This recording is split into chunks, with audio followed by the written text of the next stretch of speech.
Mr. Codogram, how are you, my friend? Good, mate. How are you? Yeah, I'm doing okay. Had a really busy week.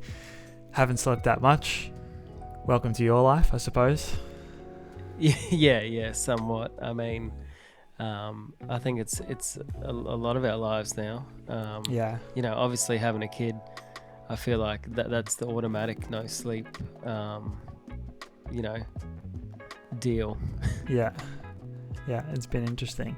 I've been driving a lot for work. I've been out and about on the road this week, and just like so much time in the car has meant that like I can't even like really turn my neck properly. So if you see me turning my whole body around towards the camera in this episode, you know why. It's because I'm severely in need of an osteopath. Anyway, this session I want to talk a little bit about commercial photography. We've sort of touched on this a little bit, and in a way I feel a bit wanky calling myself a commercial photographer, but basically what it means is you just shoot for other people's businesses, right? You shoot for advertising purposes and promotional purposes for other businesses. Whereas I don't even know what a non-commercial photographer is. Just a regular photographer. I suppose you're just shooting for like normal people. You might shoot portraits or weddings or maternity or any of that stuff.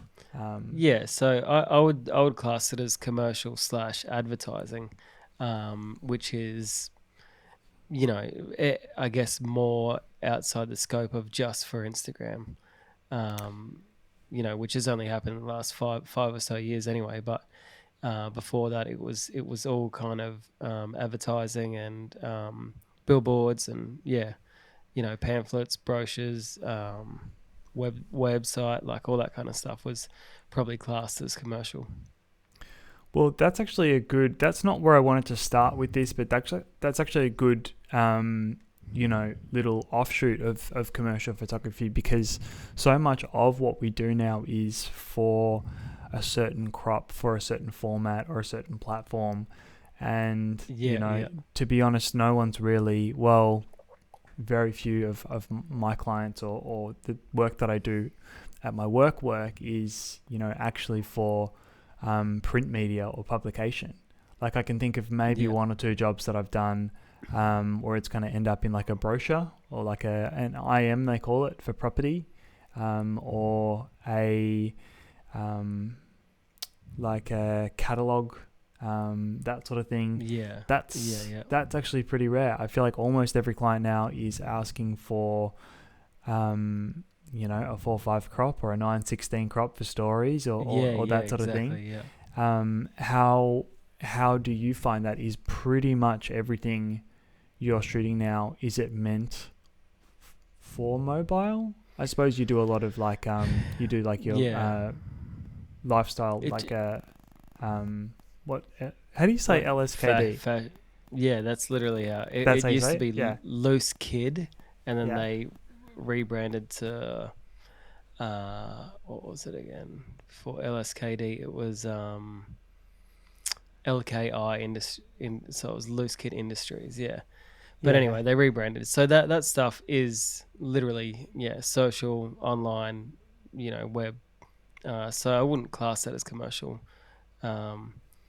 But a lot of the stuff these days, this morning I shot, for Toro, which is like a mower / industrial mowers and movers and stuff, and that's for a magazine, which is, I don't know, I guess it's rare, I think, these days to shoot for magazines.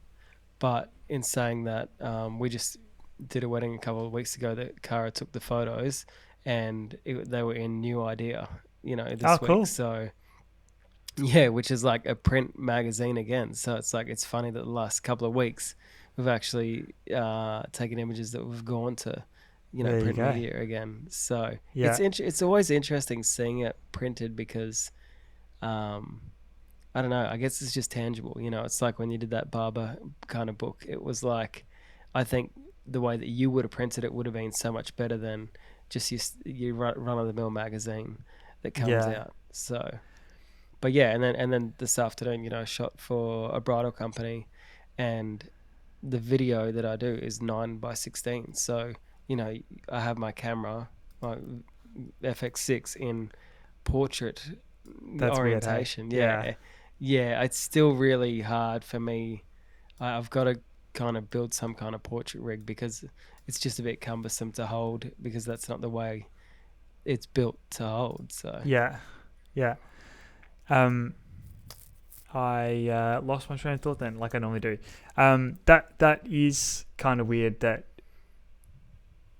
just in the last week you've had that experience with print. A funny thing, I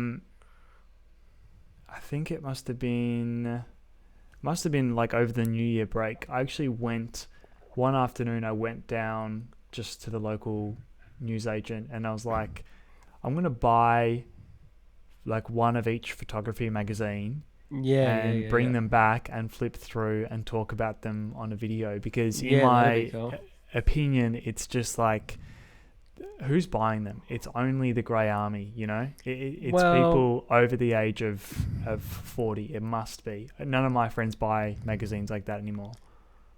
Yeah, I think it is people that are like kind of a bit nerdy, maybe, you know, if we're talking about photography books or magazines. I mean, it's like maybe kids who have just started, or they're more interested just in about reading about stuff.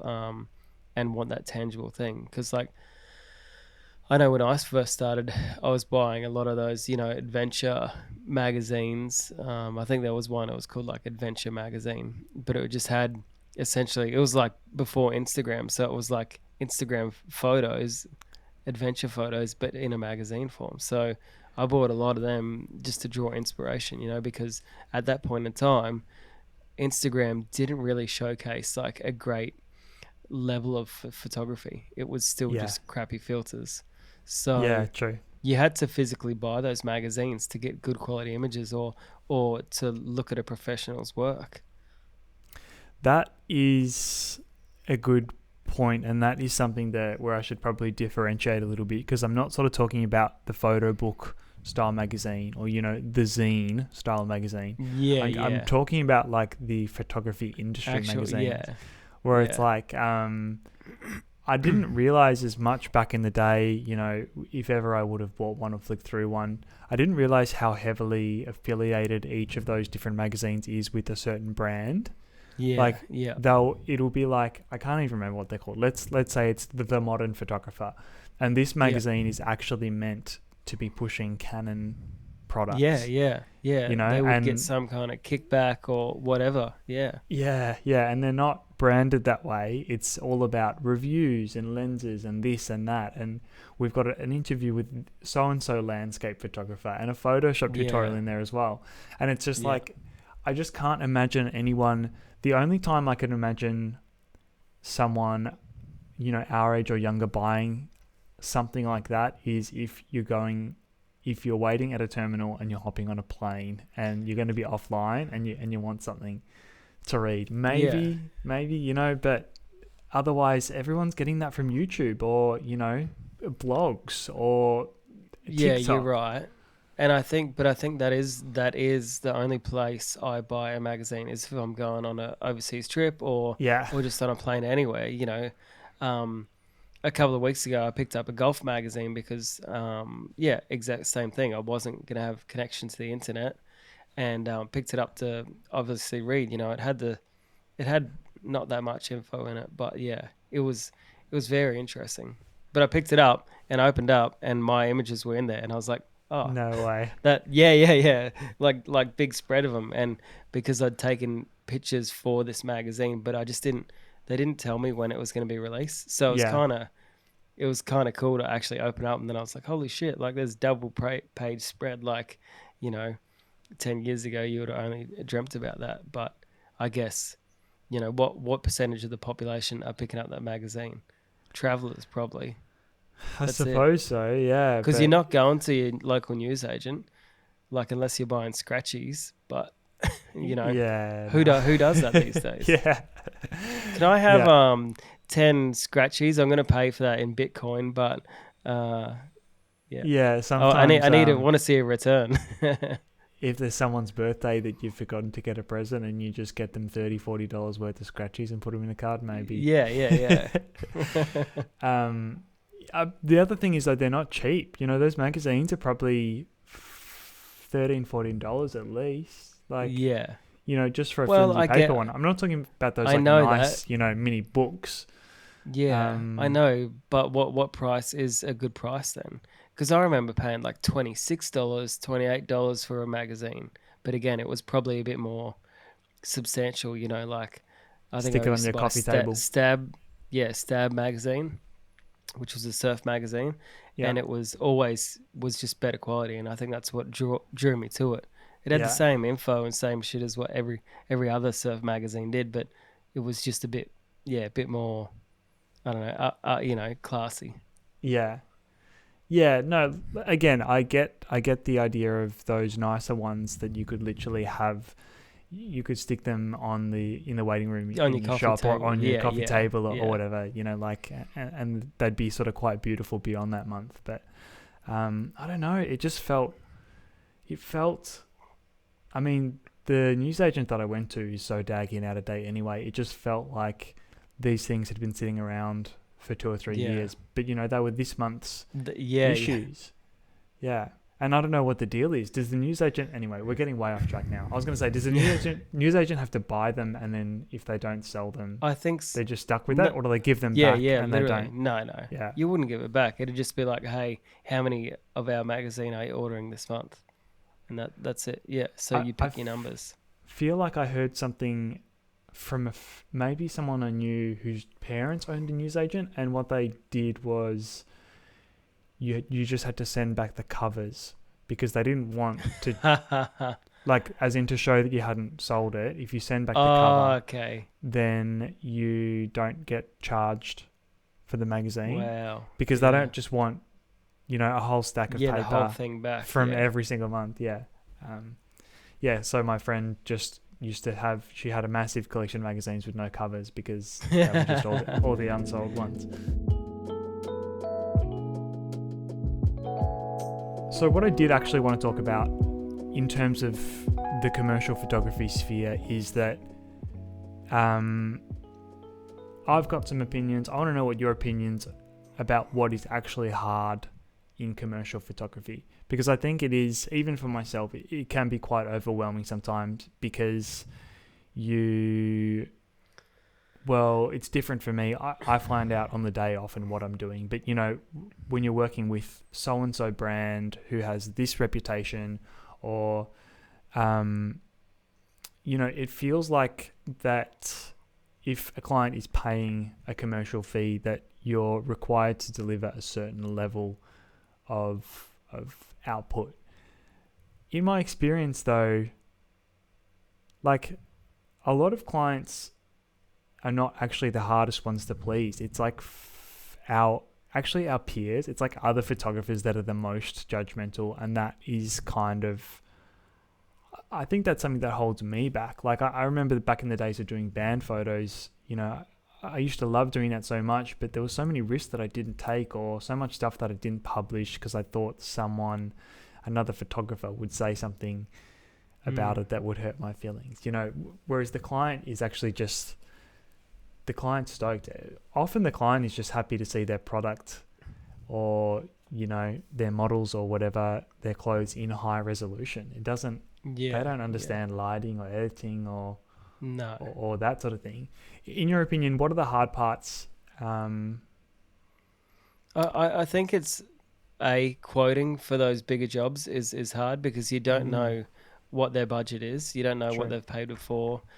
And then managing expectations. You know, I think it's not even managing their expectations. I think it's managing your own, because with a lot of those commercial jobs, you just don't know what level this project is on. You know, no matter the budget, it could be a huge budget, but the level of the quality or the output that they require is low.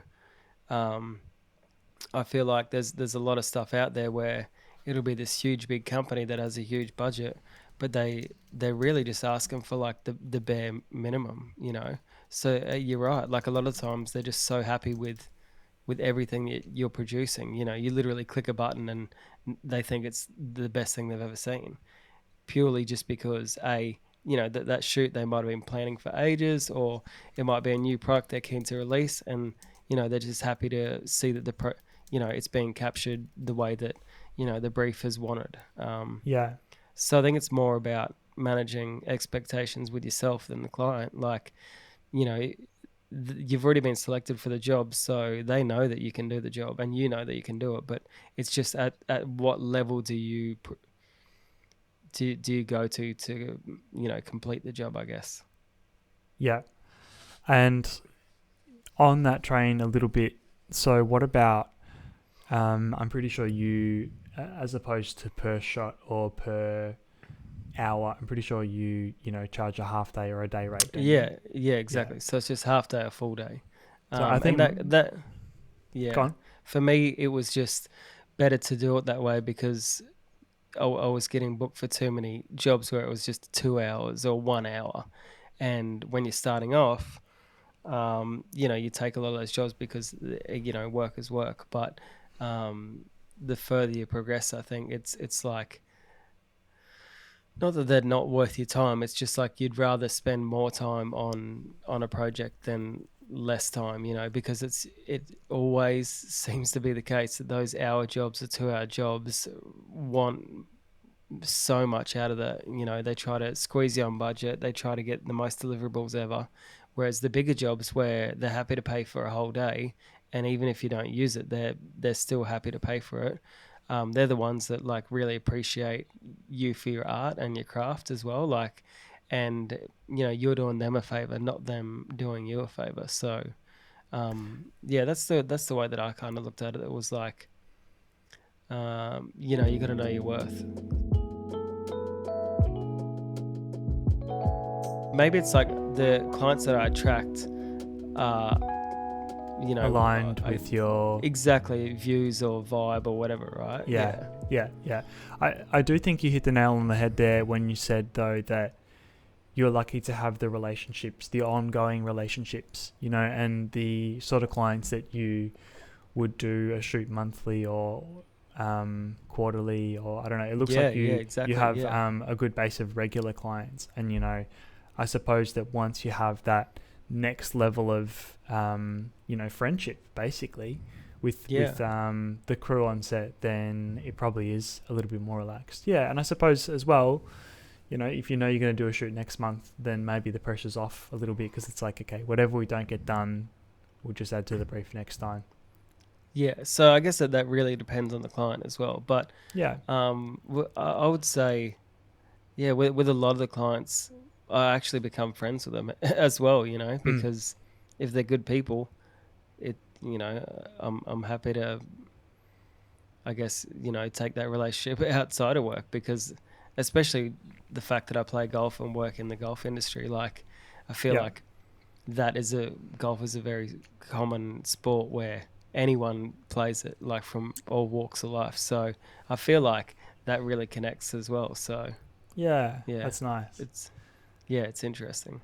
And it's also, that's what everybody dreams of, because, we've all been given those call sheets where you don't know a single name on the list and you have to rock up, and it's a bit uncomfortable, especially for the first half of the day, and everyone's trying to feel each other out, and you're being polite, but then, you have to work out the dynamic and the hierarchy and all that. So, the ideal situation is you rock up on a given day and you know everyone and you have great rapport with everyone in the crew. So I can only imagine that that's what the clients want as well, if that's what we want.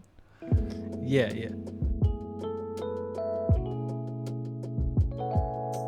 Here's another tricky thing. Like, let's say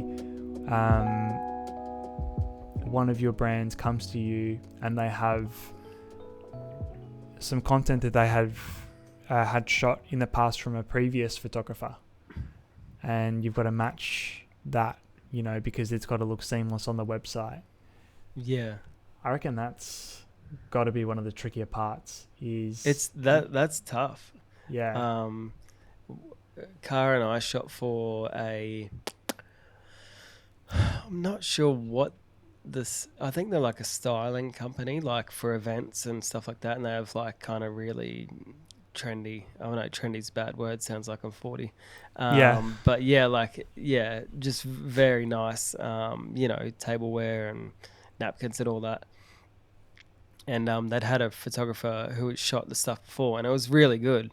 And I w- yeah, a lot of the times I'm overconfident that I can recreate it anyway. I'm just like, hey, give me a reference, and I can match it or do better. That's my Yeah. because I love a challenge. But That's the kilogram guarantee. yeah, exactly, yeah. But it was just simple. It was like flat lay on this concrete bench that they had, and with a little bit of shadow going one way, and just literally these napkins, right?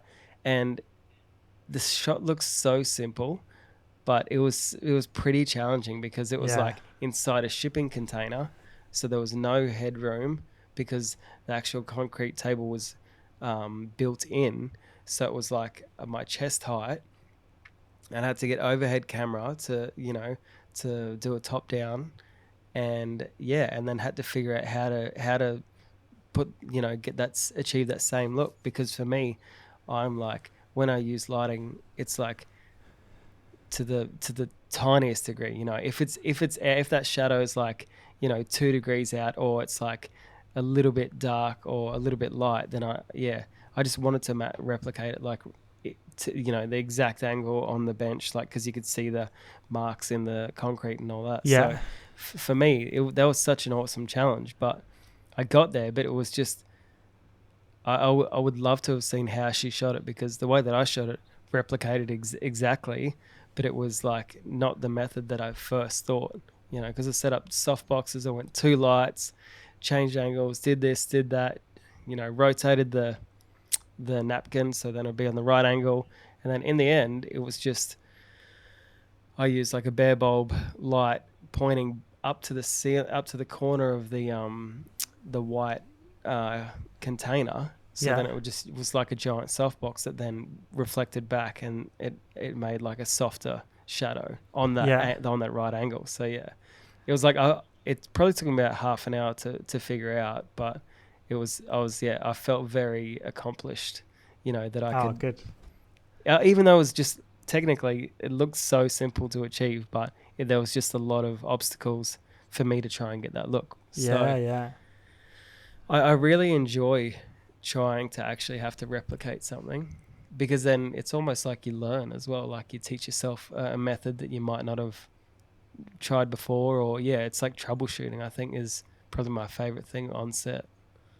Yeah. I've got to say it's one of my least favorite things. Like, if I'm on my own, if I'm trying to recreate something, for fun or at home or just, with I don't know, a portrait or something is different. I feel like, but product photography just stresses me out in that way. And I don't know why. It's just something I have to get around, but especially just with someone looking over your shoulder. And again, often the client is not the fussy one. Often it's, No, it's you. Yeah, yeah. But or your peers, I guess, yeah. Yeah, it's, people are talking on the internet. It's such a silly thing I have to get over, but you don't spend that much time on the internet. No, YouTube I don't. is it. So like surely that should have passed as well because like, you're not on Instagram, you're not on Facebook. I mean, only when you sell shit on Marketplace. But like, other than that, it's like YouTube. So it's I just don't know. It's just this hang up that, from years That's ago. carried on from band days. Yeah, exactly. I suppose so. Yeah, I suppose so. But it's a weird thing. But yeah, it just stresses me out. And product photography as well. Good product photography is, it just looks so effortless. I mean, that's it's the thing. so good. Even product photography, if you post shots, product photography on Instagram, often it doesn't look impressive. It certainly doesn't look as hard to shoot as it actually is. And definitely stuff like, you know, if you're talking about homewares or interior or that sort of real styled stuff, you know, it feels like you look at an IKEA catalog, for example, that thing is cluttered to shit. Like there is some product in every single corner, but the way it's styled and shot is so masterful. Like they must do one shot a day, because literally they would build the set specifically for that shot, and then they would have to wire in lighting, and then they, you know, like as in like the styling, and then they would light it themselves. And you know, you don't realize when you look at a catalog, a homewares catalog, you don't realize that none of that is actually real. That you know, it's not just, you don't just go into someone's house and take photos of the nice things in your house. It's and it's retouched, you know, True, so much true. more. Like, it's crazy because it just looks perfect. Yeah, for anyone watching, next time you're in IKEA, have a look through the catalog and just like look a little bit closer, and like it's kind of mind blowing, the little sets and setups that they make. It must be a full-time job just to do that. Oh yeah, it would have to be every 5 days a week, you know, shooting catalogs all year round. Yeah, like it'd be a great job to have for knowledge and furthering, I guess. You know, I guess you'd probably do a lot of architectural stuff as well. I don't know, just applying similar rules and setups, I would say. Yeah.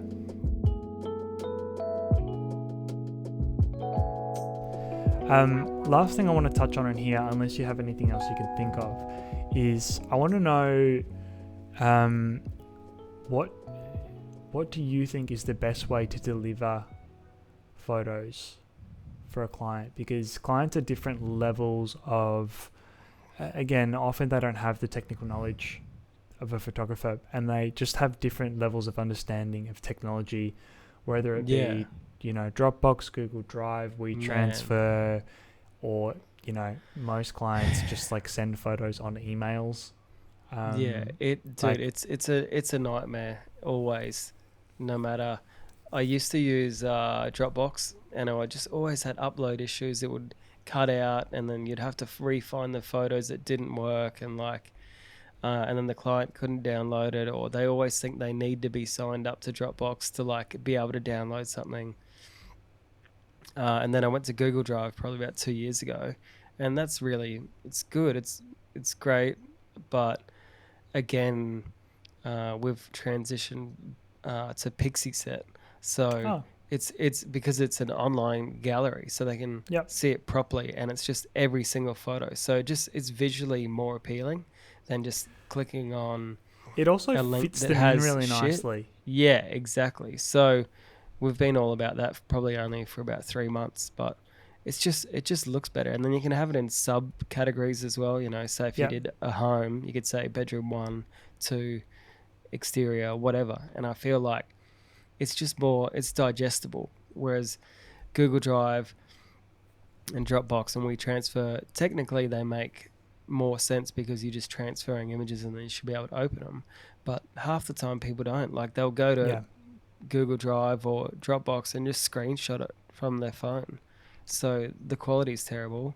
You know, it's I found Pixie Set's been really, really good for just uploading, and then they can make selects and then you can edit from there. Like it seems to be a better I guess interface for just managing stuff. Yeah, I use Pixie Set a bit at work, and I feel like that format is sort of made for like portrait, wedding. I agree, but I feel like it's probably more beneficial than, or not beneficial, but it just seems to be exactly like if you got a wedding delivered like that, or portrait session or family, like you like it because it looks pleasing. So why wouldn't you just incorporate it to every product that you deliver? Yeah. you know. I actually have to say, this is probably not the place, but I wanted to give you some feedback. When you shot our wedding, you delivered them on Google Drive. Yeah. And I had a few funny issues with downloading those shots. Obviously, you shot the shit out of it, and there was, you know, a lot of photos, content on there. But it separate when you download a folder over a certain size, it breaks it into multiple folders. Really? And so you had put them in different categories: ceremony, reception, whatever. And every time I downloaded them,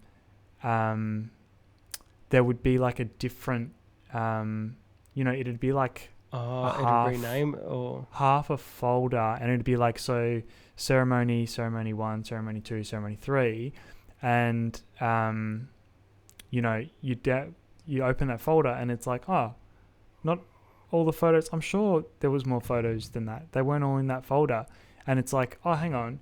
There's 2 ceremony folders on my computer. I didn't mean to download 2. I'll delete that second one.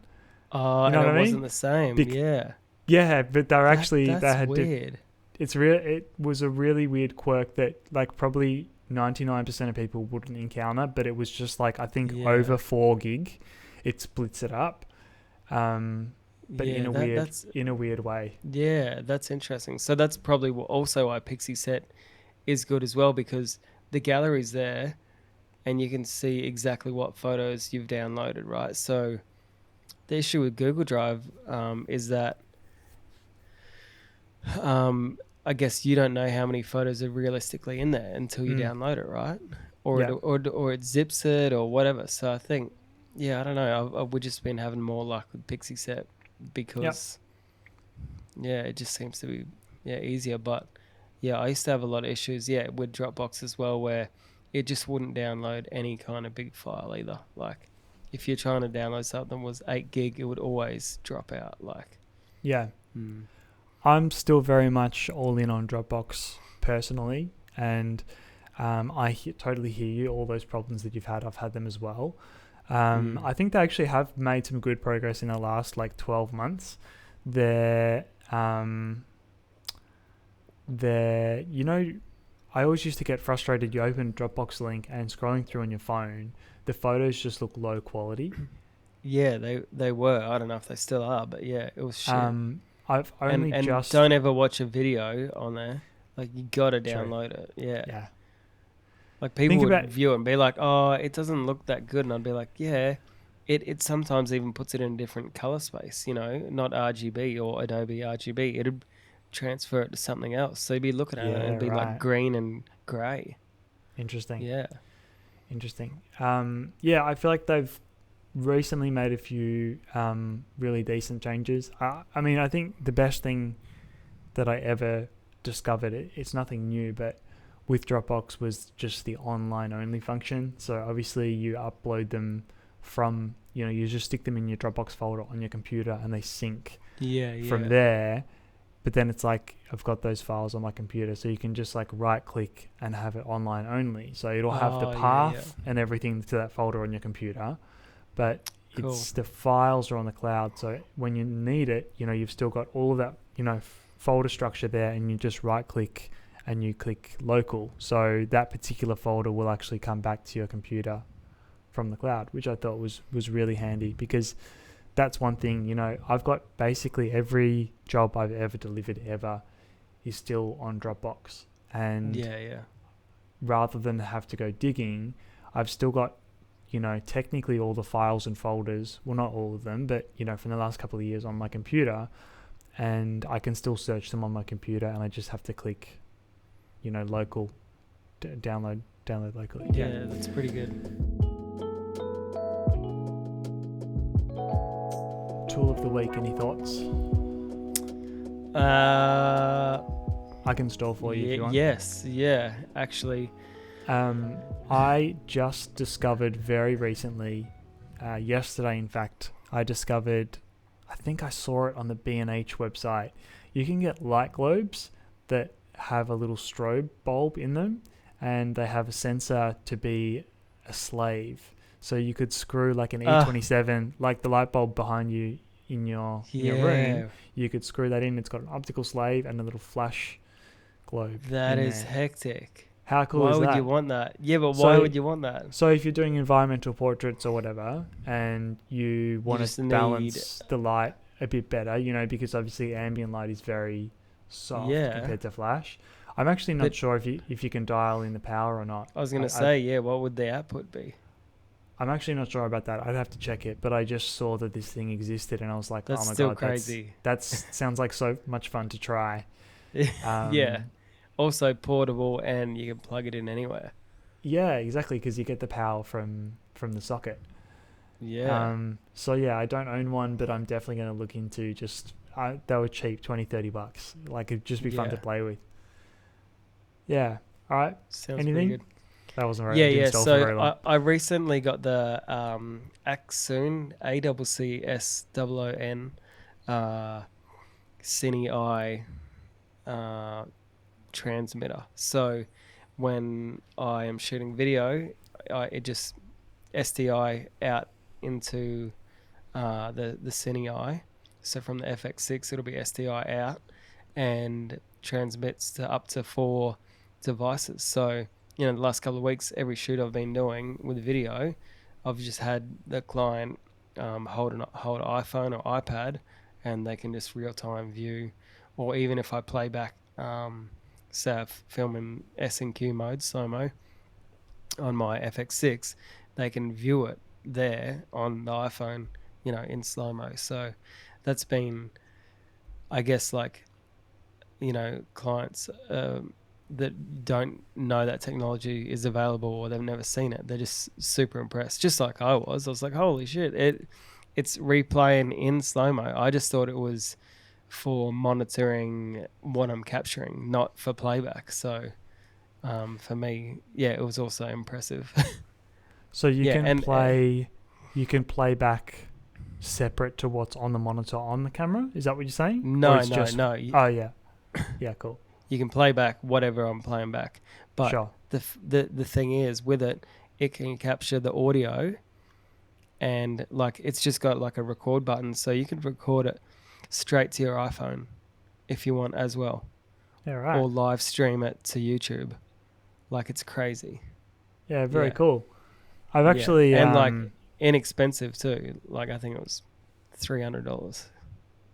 yeah, no brainer. If you've got a client on set that wants to look over your shoulder, you know, stick a little iPad or iPad Mini, no brainer. Exactly. That's cool. Yeah. I know Dylan Pierce swears by, what's it called, Axoon? Yeah. What's the actual name? Does it have a name for the actual unit, or is that just The a unit brand? Or what? is this Cine. That's the brand, but the Cine Eye, Cine Eye 2S is what I have. But there's other versions. Yeah. And pretty responsive, like not too laggy. So good, yeah. Like, Yeah. barely lag. Like, you don't even notice. Yeah. Yeah, Like, I was super impressed. Dylan has one or a couple and he hires them out and he really loves them. So that's really cool. I like it. Good tip. All right, let's leave it there.